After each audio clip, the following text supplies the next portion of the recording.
Movie की शुरुआत में हम हाकान नाम के आदमी और उसका दोस्त मैमू को देखते हैं जो एक ही रूम में सो रहे थे। तभी अलार्म की आवाज सुनकर हाकान उठता है और अपने दोस्त मैमू को भी उठाता है। फिर वो दोनों तैयार होकर एक जगह पर जाते हैं जहां वो अपनी एक दुकान खोलने का सपना देखते हैं, लेकिन दोनों के पास वह जगह खरीदने के लिए उतने पैसे नहीं थे। तभी वो दोनों उस दुकान के अंदर झांकते हैं और बातें करते हैं कि वह अपनी दुकान को कैसे डेकोरेट करेंगे। इसी दौरान हाकान देखता है कि वह दुकान एक बहुत बड़े बिजनेसमैन फैसल एडम की बिल्डिंग के ठीक सामने है। उसके बाद हाकान अपने पिता नासेट से मिलने जाता है। तभी रास्ते में उसकी मुलाकात पड़ोसियों और अपने दोस्तों से भी होती है। फिर वह शहर के बहुत सारे बाजारों, कोनों और सड़कों से गुजरता है। इसी दौरान रास्ते में उसे टारकोन नाम की एक औरत मिलती है जो लोगों की भविष्य बताती है। तभी वह हाकान से कहती है कि जल्द ही तुम्हारा भविष्य बदलने वाला है, जहां तुम बहुत ही बड़े और अलग कुछ करने वाले हो। लेकिन ये सुनकर हाकान वहां से चला जाता है क्योंकि उसे इन सब बातों में यकीन नहीं होता। फिर हाकान अपने पिता के पास पहुंचता है जो 600 साल पुराने दुकान के मालिक थे और वो पुराने और एंटीक चीजें बेचते थे। यहां हमें पता चलता है कि नासेट हाकान के असली पिता नहीं हैं और उन्होंने उसे गोद लिया था। तभी हाकान अपने पिता को एक दुकान खोलने के बारे में बताता है, लेकिन वो उसका मजाक उड़ाते हैं और उसको उसके पहले नाकामयाब होने वाले कामों के बारे में बताते हैं। पर हाकान अपने पिता को ये कहकर मनाने लगता है कि वो दुकान बहुत अच्छी जगह पर है जो बहुत चलेगी।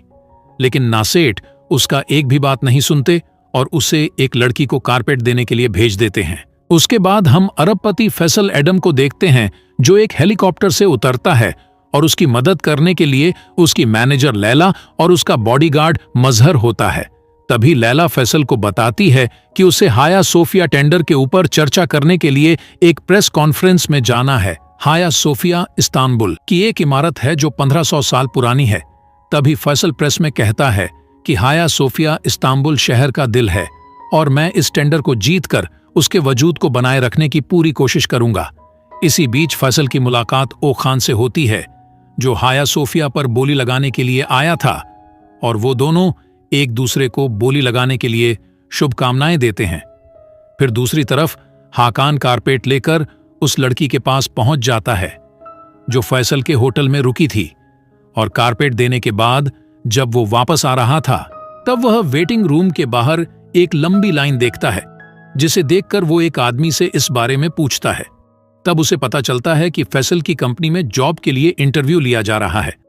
अब हाकान को भी पैसों की जरूरत थी, इसीलिए वह तुरंत जॉब के लिए अप्लाई कर देता है और लैला उसकी इंटरव्यू लेती है।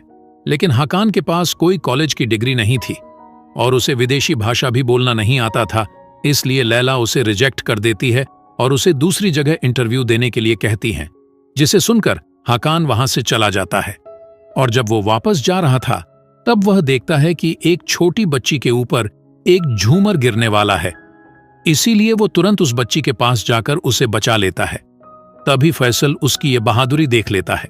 उसके बाद हाकान फिर से अपने पिता को दुकान खोलने के लिए मना रहा होता है और तभी उनके दुकान पर सुजैन नाम की एक लड़की आती है जो तुर्की की जादुई कमीज ढूंढ रही थी। तब सुजैन कहती है कि वह कमीज उसके खास क्लाइंट को चाहिए और इस कमीज के लिए वह काफी पैसे भी देंगी। लेकिन हाकान के पिता उसे झूठ कहते हैं कि वो कमीज उनके पास नहीं है, जबकि वो उनके तहखाने में रखी होती है। तभी हाकान उनसे कहता है कि वह उस कमीज को बेच दें, लेकिन वो हाकान की बात नहीं सुनते। इसी दौरान मैमू वहां पर आता है और हाकान को बताता है कि घर के मालिक ने उन्हें बाहर निकाल दिया है क्योंकि उन्होंने घर का किराया नहीं दिया था। तब हाकान को पता चलता है कि उसने जो पैसे घर के किराए के लिए रखे थे वो पैसे मैमू जुए में हार गया था। वहीं दूसरी तरफ मजहर ओ खान को अपनी गाड़ी में लेकर एक सुनसान जगह पर जाता है और उसको नीलामी से बाहर करने के लिए जान से मार देता है। फिर दूसरी तरफ हाकान और मैमू बेघर हो गए थे और उनके पास पैसे भी नहीं थे, इसलिए वो दोनों मिलकर अपने पिता के तहखाने में जाते हैं और वह कमीज चुराकर सुजैन को बेचने का फैसला करते हैं। फिर वो दोनों उस कमीज को लेकर सुजैन से मिलने के लिए एक रेस्टोरेंट में जाते हैं और उसकी कीमत की बात करते हैं। तब सुजैन उन्हें बताती है कि इस कमीज की कीमत लाखों में है और वो इस कमीज को अपने क्लाइंट के लिए खरीद रही है जो मजहर होता है। लेकिन तभी वहां पर हाकान के पिता आकर उससे वह कमीज छीन लेते हैं और कहते हैं कि ये कमीज बिकाऊ नहीं है, और तभी कुछ लोग उनके ऊपर फायरिंग करने लगते हैं जिससे हाकान के पिता को गोली लग जाती है। तब हाकान उन्हें हॉस्पिटल ले जाने की कोशिश करता है, लेकिन नासेट उसे अपने दोस्त के फार्मेसी में ले जाने के लिए कहते हैं। फिर फार्मेसी जाने के बाद हाकान अपने पिता के दोस्त कामाल और उनकी बेटी जैनब से मिलता है। तब कामाल नासेट को इलाज के लिए लेकर जाता है और जैनब हाकान को संभालने की कोशिश करती है। वहीं दूसरी तरफ मैमू को मजहर का एक साथी टेक्केन पकड़ लेता है। अब टेक्केन हाकान और उस कमीज का पता लगाने के लिए मैमू को काफी टॉर्चर करने लगता है। फिर दूसरी तरफ जैनब हाकान को एक खुफिया जगह पर लेकर जाती है जहां कामाल हाकान के पिता का इलाज कर रहा होता है। तब हाकान कमाल पर गुस्सा होने लगता है क्योंकि वो उसके पिता को हॉस्पिटल लेकर नहीं गया था। तभी हाकान के पिता उसे कहते हैं कि बहुत देर हो चुकी है। वहां हाकान को कामाल और जैनब के साथ रहने के लिए कहते हैं क्योंकि वो लोग ही हाकान को सारी सच्चाई बता सकते हैं। इतना कहते ही उनकी मौत हो जाती है, जिससे हाकान सदमे में आ जाता है। तभी कामाल और जैनब अपने बारे में बताते हुए कहते हैं कि वो लोग वफादार खादिम हैं जिन्हें हाकान और उस कमीज की हिफाजत करने की जिम्मेदारी मिली है, और साथ ही बताते हैं कि हाकान एक प्रोटेक्टर है जिसका काम ऐसे लोगों को रोकना है जो कभी मर नहीं सकते हैं, और वह इस्तांबुल को बर्बाद करना चाहते हैं जिन्हें इमॉर्टल्स कहा जाता है। लेकिन हाकान को इन सब बातों पर यकीन नहीं होता है। तब कामाल इस बात को साबित करने के लिए हाकान को वो कमीज पहनने के लिए कहता है। फिर हाकान जैसे ही उस कमीज को पहनता है, वो कमीज उसके शरीर का एक हिस्सा बन जाता है और साथ ही उसके सीने में प्रोटेक्टर का एक निशान बन जाता है। जिसके बाद जैनब उसके ऊपर गोली चलाती है और वो गोली हाकान के सर पर जाकर लगती है, लेकिन हाकान को कुछ भी नहीं होता, जिससे ये साबित होता है कि हाकान एक प्रोटेक्टर है। उसके बाद कामाल हाकान को उन इमॉर्टल्स और प्रोटेक्टर के बीच हुई लड़ाई के बारे में बताता है। फिर तभी हमें प्रोटेक्टर मेहमद को दिखाया जाता है जिसे 7 इमॉर्टल्स को खत्म करने के लिए जिम्मेदारी दी गई थी। फिर एक दिन उसे उन इमॉर्टल्स को पहचानने और मारने का रास्ता मिल जाता है। उसे 3 चीजें मिलती हैं, जिसमें से पहला एक अंगूठी होता है जो इमॉर्टल्स के पास जाते ही चमकने लगता है। दूसरी चीज एक खंजर होती है जो इमॉर्टल्स को मार सकती है, और तीसरी चीज एक जादुई कमीज होता है जो प्रोटेक्टर को प्रोटेक्ट करता है। और मेहमद ने हाकान के पूर्वज को उसकी ताकत और साफ डील की वजह से इमॉर्टल्स को मारने की जिम्मेदारी दी, लेकिन हाकान को इन सब बातों पर अभी भी यकीन नहीं होता है। और अब कामाल हाकान को लेकर काफी परेशान होता है क्योंकि वह उन इमॉर्टल्स से लड़ने के लिए बिल्कुल तैयार नहीं था। इसीलिए वो हाकान को लड़ाई के लिए तैयार करने का फैसला करता है। इसी दौरान हाकान उस जगह से भाग जाता है और ये सोचकर वापस अपने घर जाता है कि मैमू वहां होगा, लेकिन उसे मैमू नहीं मिलता।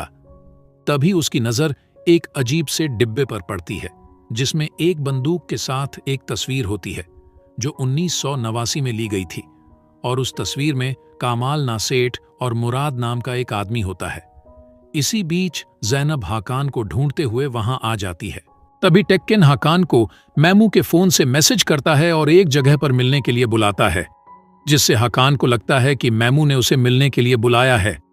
इसीलिए वह जैनब के साथ उससे मिलने के लिए चला जाता है। वहीं दूसरी तरफ कामाल सुजैन से मिलने के लिए हॉस्पिटल जाता है ताकि वह पता कर सकें कि उसे वह कमीज लेने के लिए किसने भेजा था। लेकिन तब तक बहुत देर हो चुकी थी क्योंकि मजहर ने पहले ही वहां आकर सुजैन को मार दिया था, क्योंकि उसे डर था कि सुजैन उसकी सच्चाई सबके सामने ले आएगी। फिर दूसरी तरफ हाकान और जैनब टेक्केन के बताए गए जगह पर पहुंच जाते हैं और मैमू को देखकर उसके पास जाने लगते हैं। लेकिन तभी टेक्केन छुपी हुई जगह से हाकान के ऊपर गोलियां चलाता है, लेकिन वो ये देखकर हैरान हो जाता है कि गोली लगने के बाद भी हाकान नहीं मरता। तब जैनब और हाकान वहां से भाग जाते हैं। फिर टेक्केन ये सारी बातें अपने बॉस मजहर को बताता है, जो ये सुनकर बिल्कुल भी खुश नहीं था। उसके बाद हाकान और जैनब वापस उसी खुफिया जगह में आ जाते हैं।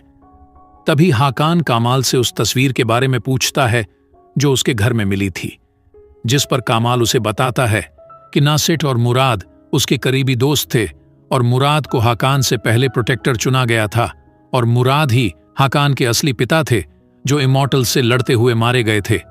फिर नासिर ने हाकान को गोद ले लिया था और उसे बचाने के लिए हाकान से ये सारी बातें छुपाई थी। उसके बाद हाकान कामाल और जैनब से कहता है कि उन्हें जल्द से जल्द इमॉर्टल्स को ढूंढकर मारना होगा, लेकिन उन्हें पता नहीं था कि इमॉर्टल्स कैसे दिखते हैं और उन्हें पहचानने के लिए अंगूठी भी नहीं थी।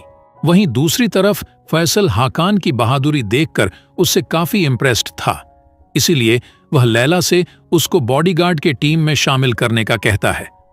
और उधर हम देखते हैं कि कामाल हाकान को उसके पूर्वजों के बारे में बताता है कि उन्होंने कैसे इस्तांबुल को उन इमॉर्टल्स से बचाया था और साथ ही हाकान को ट्रेनिंग भी देने लगता है। फिर कामाल हाकान के हाथ में एक गर्म पत्थर रख देता है ताकि वह ज्यादा से ज्यादा दर्द सहन कर सके और उन इमॉर्टल्स का सामना कर पाए। फिर वह उसे लड़ना भी सिखाता है। उसके बाद कामाल हाकान और जैनब को दूसरे वफादार खादिम से मिलने के लिए कहता है, जिसके पास जादुई अंगूठी होती है, क्योंकि प्रोटेक्टर को उन इमॉर्टल्स को मारने के लिए उन तीनों जादुई चीजों की जरूरत थी, जिसमें से जादुई कमीज तो हाकान के पास थी, लेकिन बाकी दोनों चीजें दूसरे वफादार खादिमों के पास होते हैं और उन चीजों को प्रोटेक्ट करने के लिए उनका उसूल होता है कि वो एक दूसरे से बात नहीं कर सकते। जब हाकान और जैनब दूसरे वफादार से मिलने जाते हैं तो कामाल सुजैन के मौत का पता लगाने के लिए हॉस्पिटल जाता है और वहां के एक गार्ड से हॉस्पिटल के सीसीटीवी फुटेज मांगता है। वहीं दूसरी तरफ मजहर फैसल से इस बात को लेकर नाराज होता है कि वह बिना उसकी सलाह के नए सिक्योरिटी गार्ड को उसकी टीम में शामिल करने का कोशिश कर रहा है। तब फैसल उसको यकीन दिलाता है कि वो उसकी जगह कभी भी नया बॉडीगार्ड को नहीं देगा और साथ ही वह उसे हाया सोफिया कॉन्ट्रैक्ट के जीतने का खुशी मनाने को कहता है। लेकिन फैसल इस बात से अनजान होता है कि उसकी ये जीत इसलिए हुई क्योंकि मजहर ने ओखान को मार दिया था। वहीं दूसरी तरफ हाकान और जैनब दूसरे वफादार के घर में पहुंच जाते हैं और जब वो उस घर के अंदर जाते हैं तो उन्हें खान नाम का एक लड़का मिलता है और वह उन्हें बताता है कि उसकी मां यानी वो वफादार एक कमरे में बंद है क्योंकि उसकी मानसिक हालत ठीक नहीं है। फिर खान दोनों को अपनी मां के पास लेकर जाता है और खुद दूसरे कमरे में चला जाता है जहां सीसीटीवी कैमरे से वो उन पर नजर रखता है। तब हाकान उनको अपने सीने का निशान दिखाता है, जिसके बाद वह उन्हें बताती है कि खान उसका बेटा नहीं है और उन्हें फंसाया जा रहा है। फिर वह हाकान को वहीं जादुई अंगूठी देती है, लेकिन उसका पत्थर गायब होता है और इसी बीच खान वहां पर आ जाता है, लेकिन वफादार उसे गोली मार देती है। पर खान जिनके लिए काम करता था वो लोग यहां पहुंचे। इससे पहले हाकान और जैनब सीसीटीवी फुटेज को खत्म कर देते हैं और वहां से निकल जाते हैं। वहीं दूसरी तरफ फैसल हाकान को नौकरी देने के लिए काफी सीरियस होता है, इसीलिए लैला हाकान को कॉल करके फैसल से मिलने के लिए बुलाती है। तब हाकान उसकी बात मानकर फैसल से जॉब के बारे में बात करने के लिए जाता है। तभी यहां उसकी मुलाकात मजहर से होती है, पर मजहर को यह नहीं पता होता है कि ये वही हाकान है जिसे वह पिछले कई दिनों से ढूंढ रहा है। इसी बीच मजहर किसी को कॉल करता है और खान के बारे में पूछता है, जिससे हाकान को पता चल जाता है कि मजहर ने ही खान को उस वफादार के घर भेजा था, जिसे जानकर हाकान जॉब के लिए मान जाता है क्योंकि उसे लगता है कि वहां काम करने से उसको मजहर के बारे में और भी कुछ जानने को मिलेगा। और इसी के साथ इस मूवी का पहला पार्ट यहीं पर खत्म हो जाता है। अगर आप लोगों को दूसरा पार्ट चाहिए तो कमेंट कीजिए।